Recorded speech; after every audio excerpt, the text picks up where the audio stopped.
All right. Hey, everyone. We are live. This is Real Sales Talk, Season 1, Episode 3. This is actually a re-record because the first time we did this, we had some technical difficulties. So for those that are just jumping on, hey, we got James Crandall on. What's up, James?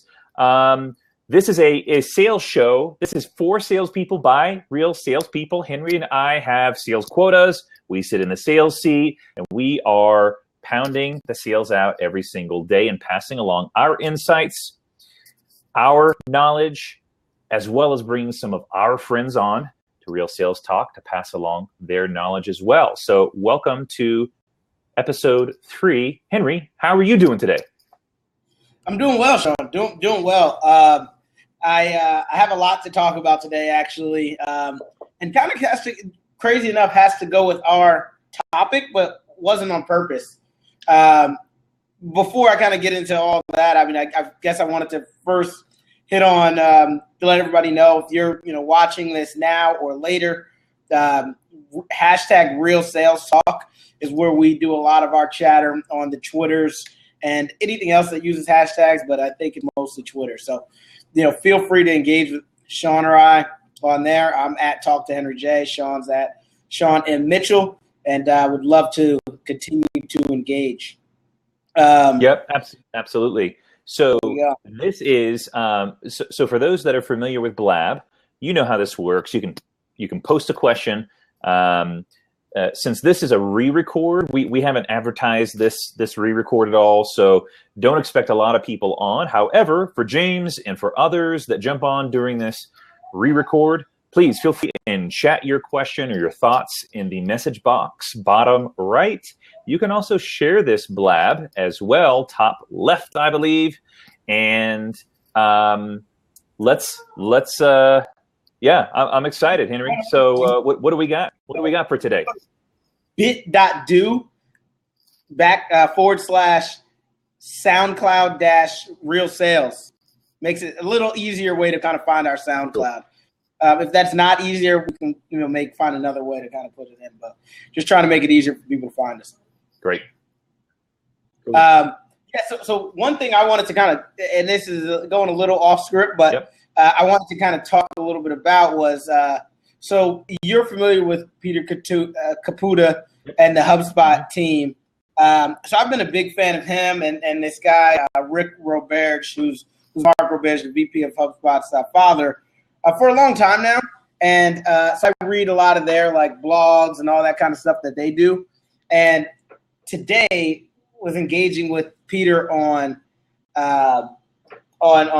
Twitter, and actually may be a part of one of his upcoming blog posts about a sales tactic that that Rick recommends that I recently used that worked out well. So to kind of give a little more detail, and this is completely off script from this, but I mean, Peter and Rick both make content a lot, and one of Rick's piece of advice is, as a salesperson, your job is to help that person, right? You have a product that you believe can help them, or maybe you can't, but the only way to find out is to ask questions.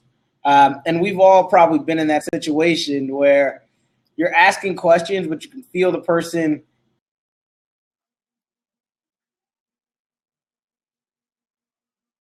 Uh-oh, Henry, you froze. Either waited with bated breath.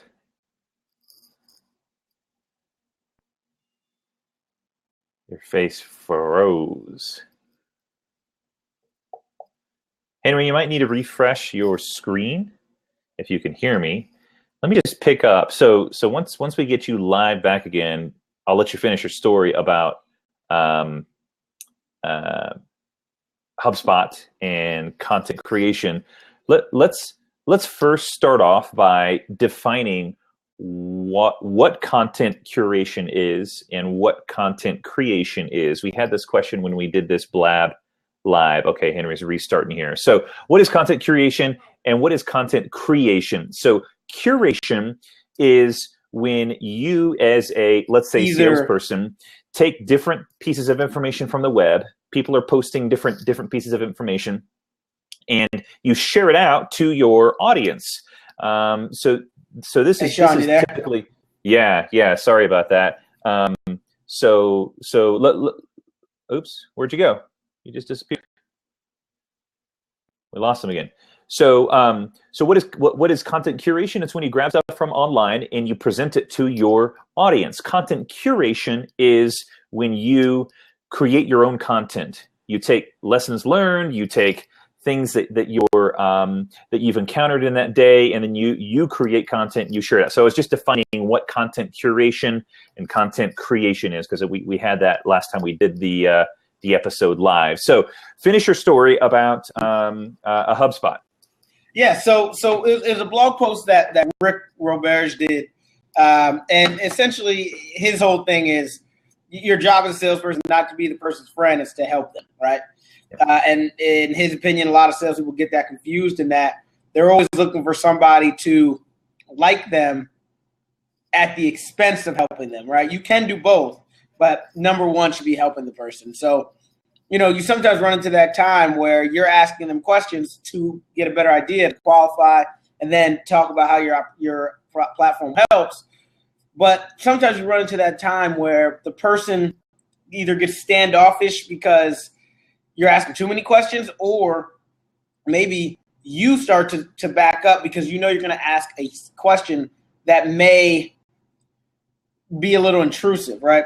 So he gives advice to ask a certain question, which is, he essentially says, preface the question like, hey, I want to ask you something, but I know it could be a little intrusive, but I think it will help. If I offend you, will you at least let me know?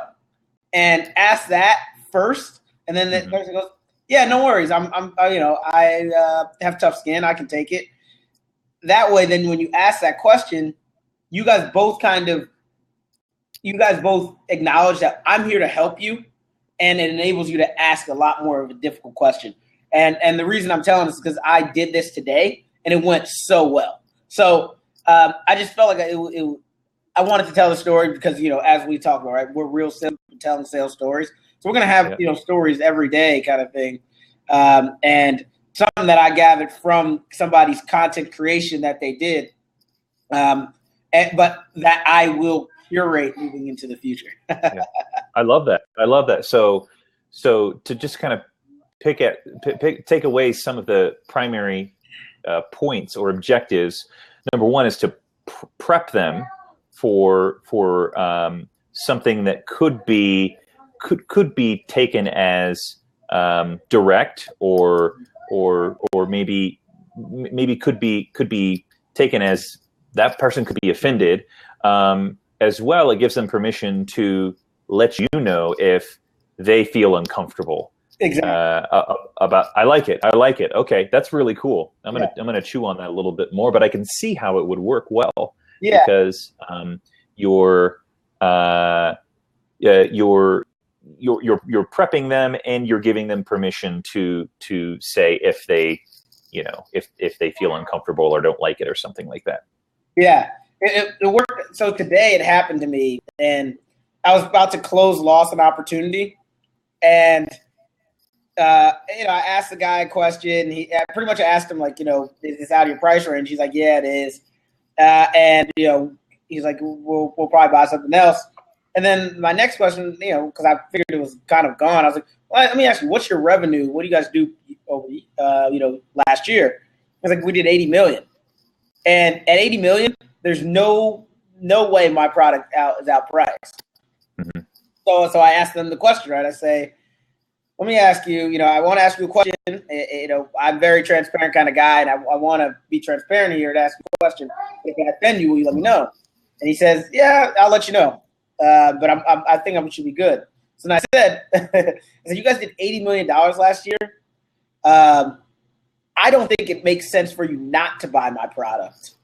Why are you saying this? And he was like, well, and then he gave me the entire insight. Right? They just spent $2 million on another product.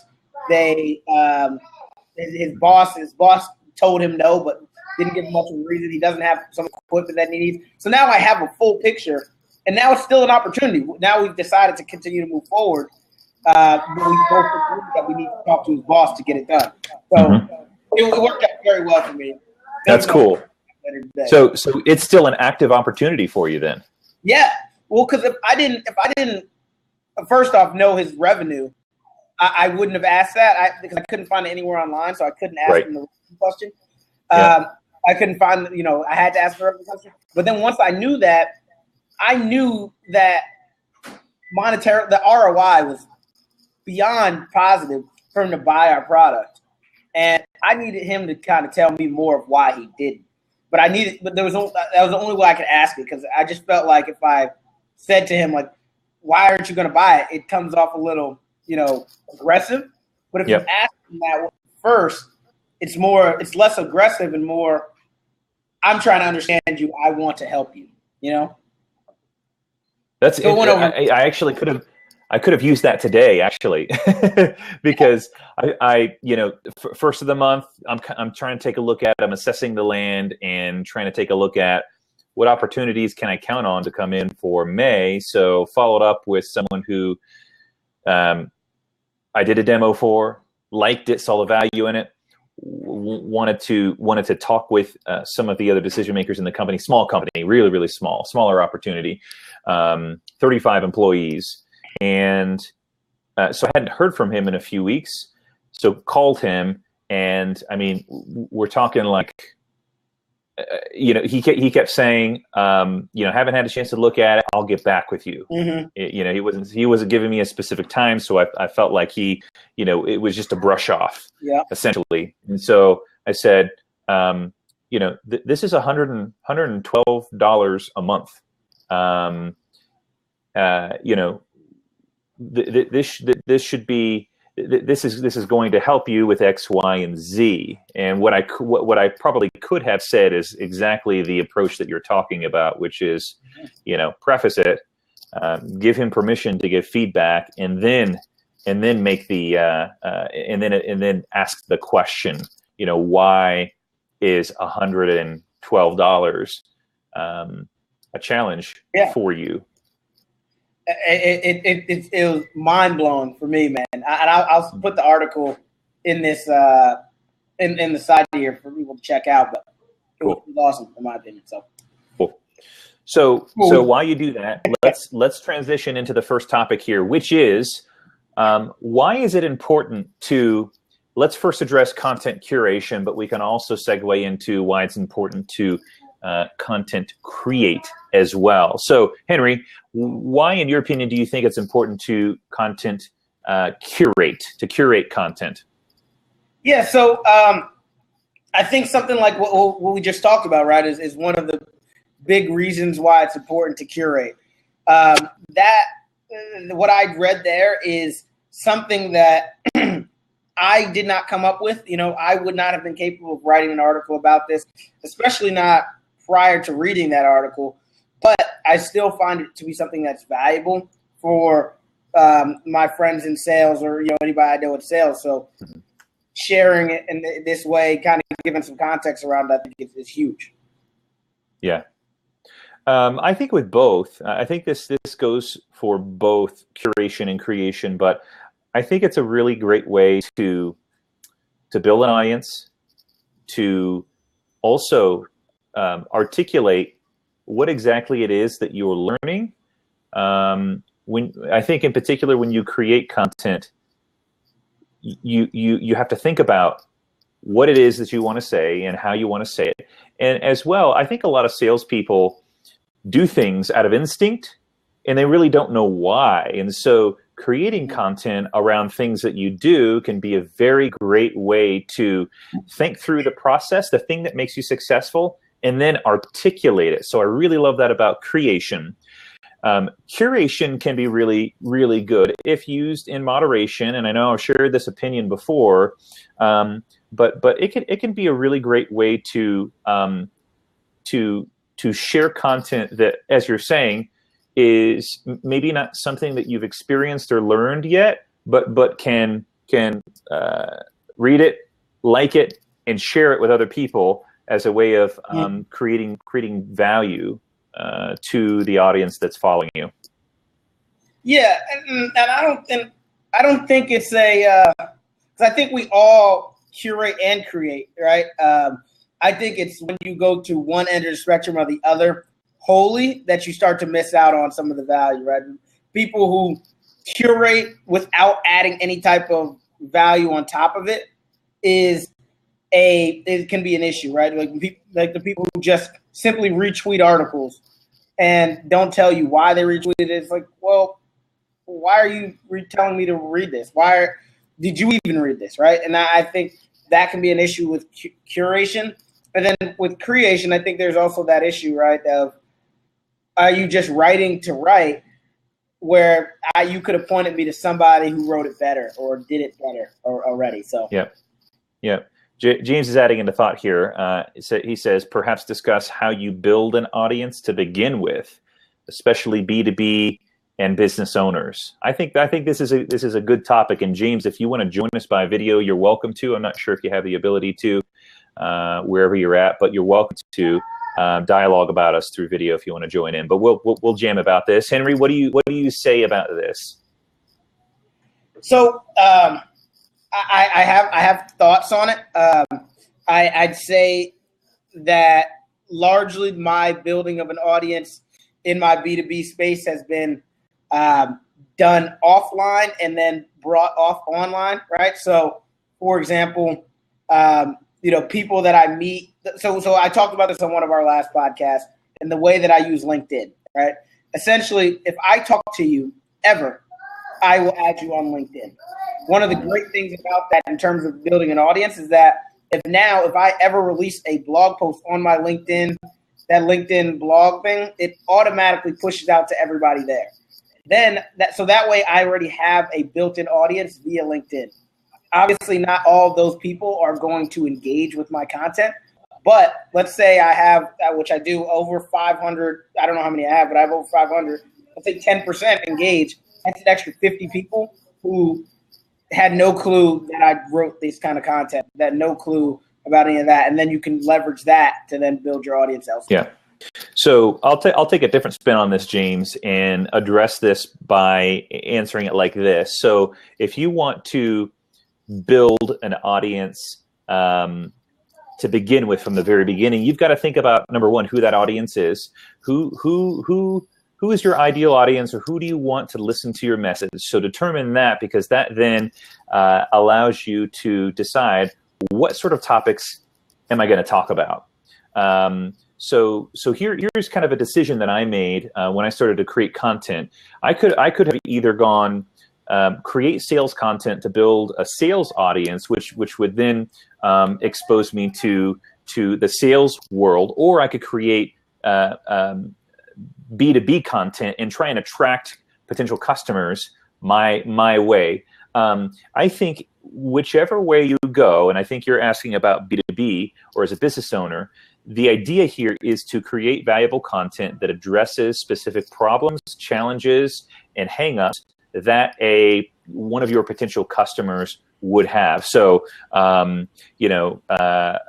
if you're an accountant and you want to attract clients to bring their finances to you, then you're addressing questions of, how can I maximize my tax write-offs, or how do I manage all of my receipts from day to day without losing them, or without losing track of them. So I think you create content that is directly answering questions or solving problems of your ideal audience. For me, it's addressing salespeople because that's the type of audience that I want to create. But as a business owner, you want to create content that is valuable, addresses problems, and answers questions to your ideal consumer.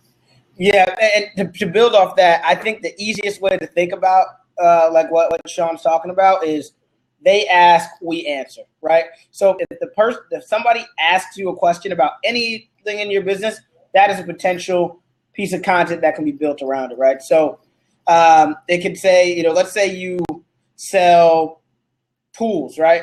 They say, what's the difference between a fiberglass pool and a concrete or whatever? I don't know. Or chlorine and salt water. Exactly. Then you can write a blog in regards to that. HVAC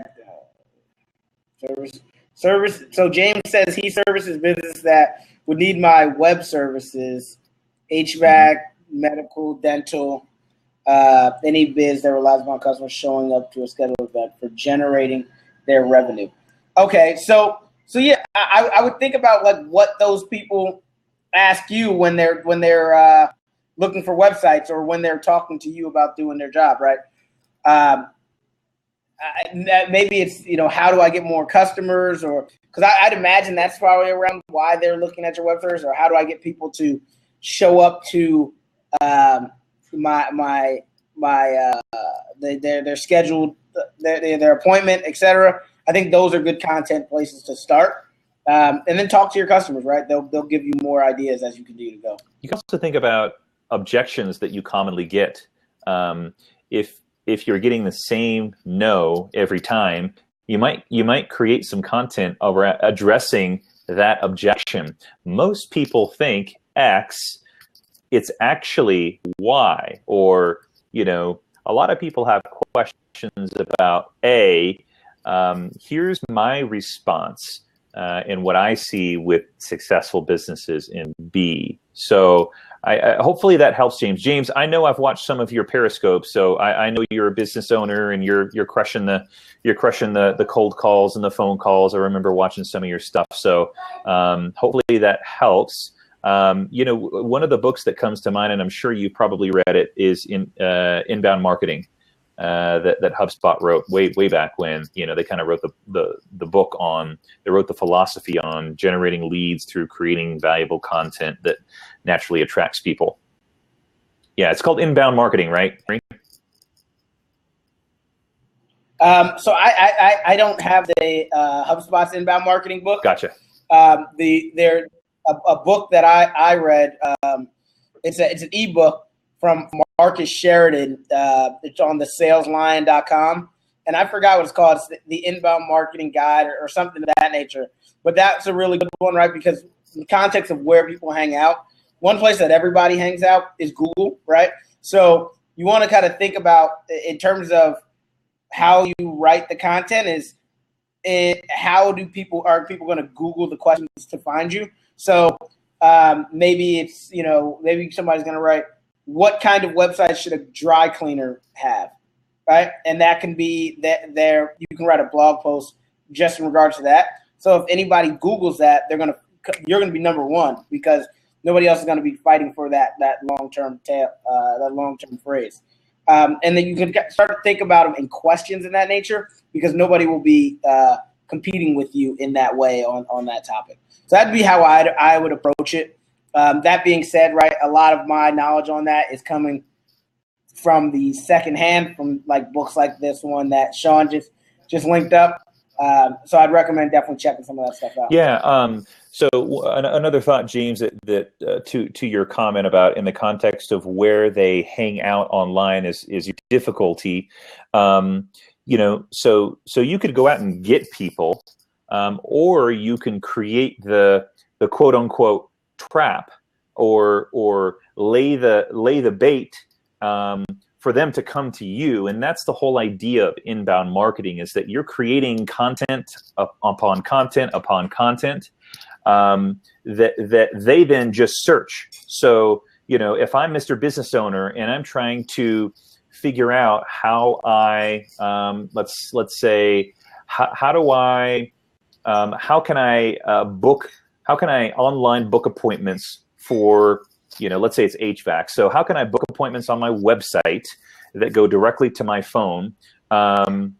So exactly. Yeah. So you end up creating content that then gets cataloged by search engines. So when consumers or business owners are searching for, your web services, they come up with, they find your articles naturally. And then, somewhere in that article at the end, maybe you give a call to action, want to learn more, click this link or contact, your phone number, or send me an email, or whatever it is. Or maybe it's a link that takes them to your website where they can read more.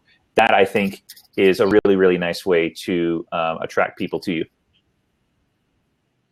And the last thing I'd say is check out Twitter too, right? Go to Twitter, check the Twitter search for people. I don't know if dry cleaners, you probably can search HVAC and things like that. But mess around with it. I've done a lot with Twitter search and found a lot of people there in all types of industries, right? So definitely people hanging out there. It's just a matter of kind of spending the time in that because it does take some time sometimes.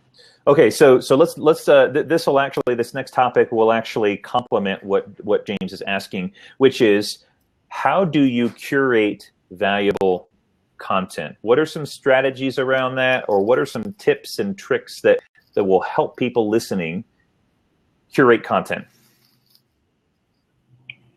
So yeah, I'll take the lead on that. So there's a few ways that I do it. Number one, I read a lot of blogs and listen to a lot of podcasts and things like that. So I'm always kind of engaging with content and reading and finding new stuff. And if it's good, I'll then share it. Also using things like Twitter, following people who write good content, I'll then engage their content. And having followed them on Twitter, they'll then share other things that I like, and that way. Also, and then two other things I'll say is Nuzzle is another good one, because once you follow somebody on Twitter, that helps point out things that they're liking or reblogging and leveraging your network to find you other good stuff. And then the last one is Pocket on the Pocket app. If people recommend different articles and things of that nature, it'll pop up in your feed so that you can check them out as well. Yeah, cool. So I'm gonna give 3 tips or outlines for curating content, because this is one of my absolute pet peeves online on social media. Henry, you know this. I wrote a blog post about it, and so the problem I see with a lot of people, sales leaders, sales thought leaders and thinkers. There we go. It's that there's just disproportionate amount of pushing information out, curating content, retweeting and sharing links out, that it becomes like this, like this inbred community of people who just regurgitate other people's information.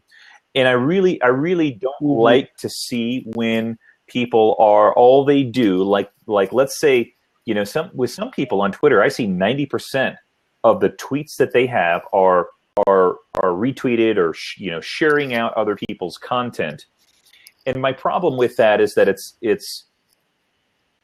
if it's not relevant to me, if I don't recognize the person that's in my feed, then I just look over it. It's almost like an ad. And the other thing is, when people share content, in most cases, they don't share why they think it's relevant or why they like it. And so it ends up becoming just like an unwanted ad for me. And so it ends up being this, I end up becoming blind to someone's curation. So my 3 tips for avoiding that and not getting on my nerves, like people care about what I think. So number 1 is to avoid those sort of things. Make it personal. Second one is make it relevant and make it valuable. If you use those 3 things when you curate content, I think that you'll always be in the right place where you're where you're attracting people to you instead of repelling away. So those are my 3 tips, I think, for how to curate content. Now, on a practical level, one of the things that you can do is set up Google Alerts for a topic, which I think might be similar to, I think, Nuzzle, but I haven't used Nuzzle. So Google Alerts will allow you to receive email alerts on keywords that you want to know about through email. You can set it to once a day. You can set it to less frequently. That would be a real great way to have content come to you that you're really interested in curating. Then you can take that article, or you can take that piece, and then you can share it out on social media, either manually, or you can use things like Buffer, which is a social media manager platform that allows you to add posts, schedule them, and to go out at different points, so it's kind of working for you. So those are my two responses for how to curate content. No, I think those are all good ones. No, I'm 100% with you. What about creating content, Sean? I'd love your thoughts on this, because I know you do a decent amount, so I'd love to hear your. Try to. Sometimes I feel like because I have a sales job, I can't keep up with some of the people that are creating content full time, which is a whole other topic in itself. Like I guess to kind of add some context to that statement, I've been thinking more and more about like the things that I really enjoy doing are things like this, the blab, and creating content and engaging with people online. And I've just been thinking, is there a way that I can do that full time? Because I'm finding that's the thing that I really, really get excited about. I get excited about answering people's questions that they send me on Snapchat and Twitter. It's really fun to do those sort of things, and I like selling, and I think that there will be a component of that if I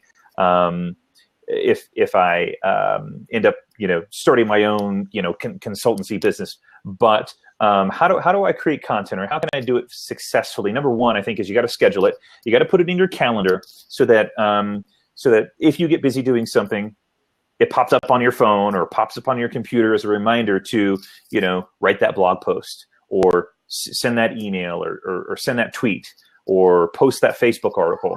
The second thing is address common questions and objections. This I guess kind of goes back to what we were talking about with James, which is, have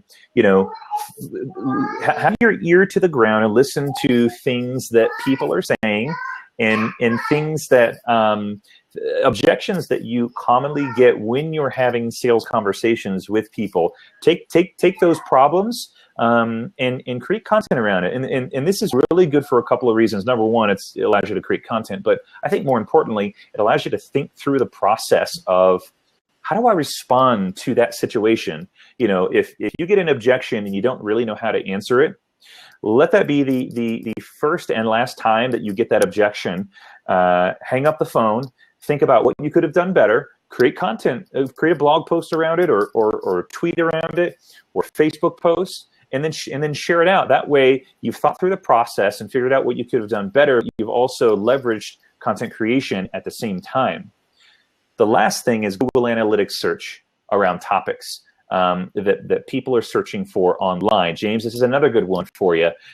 You can search through Google Analytics and find out what exactly people are searching for on the web, and sort by most queries by least queries, and then you take those phrases or questions and you create content around that, which then of course gets on the web, and hopefully Google and other search engines catalog that, because lots of people are searching it. So those are my 3 answers to creating original content. Schedule it, address common questions and objections, and then third, leverage tools like Google Analytics to figure out what exactly people are searching for.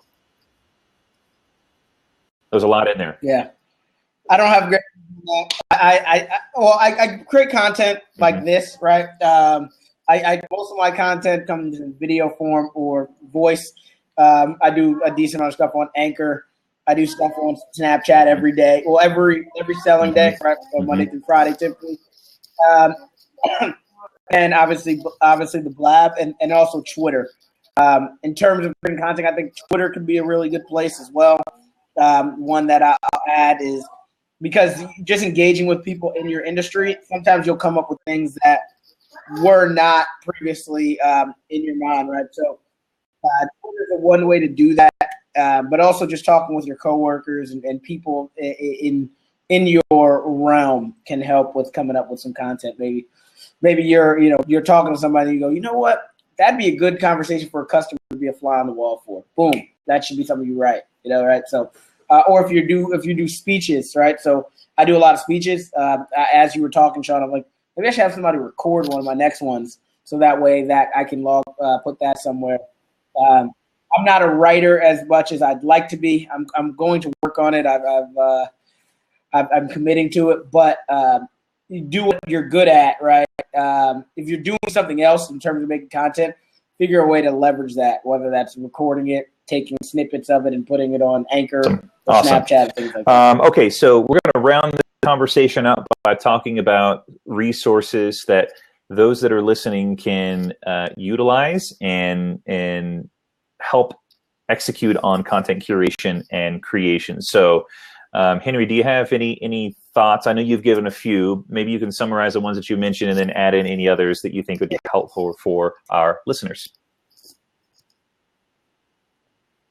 Yeah, so I talked about Nuzzle. I think that's a really good one to find content that you can then curate. Twitter's obviously one that I've spoken about. I think is good. Just kind of finding people on there. Listening to podcasts, whether you can find that different ways. Google what a good podcast. Listen to new and notably things like that.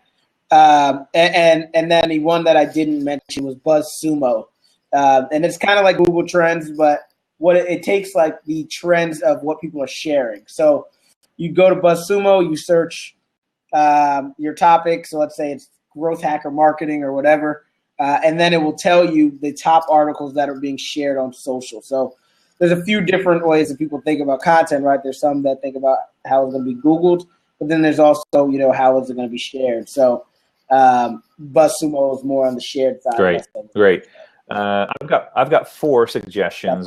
A few of them I've already mentioned. Number 1 is Buffer. Buffer is a social media management platform that allows you to schedule posts on things like Facebook, Twitter, LinkedIn, and you can also track the engagement of those posts as well. And it also gives you some insight into when the best time to get engagement is, or I think it actually is specific to your content. So it tells you when you get the best engagement, and then you can schedule stuff around those times of the day. So Buffer is my first one. Second one is Medium. It's a free blogging platform. Very easy to use, nice layout and user interface. It addresses that content curation question. How do I do that? Medium's a great place to do it, and it's getting a lot of good traction right now. So third one is Google Analytics. I mentioned that one already and mentioned why, but if you want to know what people are searching for on Google and find out some phrases, terms that are popular, and then a lot of, let's say you want to find out what questions people are asking around your expertise, HVAC or web services or accounting or whatever it is, you can search Google Analytics and find out what phrases or questions are the most popular or most searched. Last one is real life. And I don't know if this is like a cop-out or not, but I just find that when I create content around things that I experience personally, it's easier for me to come up with what to say or what to write about because I'm experiencing it on a regular basis. I mentioned this before, but objections and common questions, that's real life too. Like if you're getting things that are coming up on a frequent basis, you're seeing some trends with questions that people are asking. That's real life. Take that real life and create content. And then you can speak to it on a very personal level. Like the other day I got this question. This is how I would answer it if I were in your shoes, type of thing. So those are my 4 recommendations for resources for those that are listening. Awesome.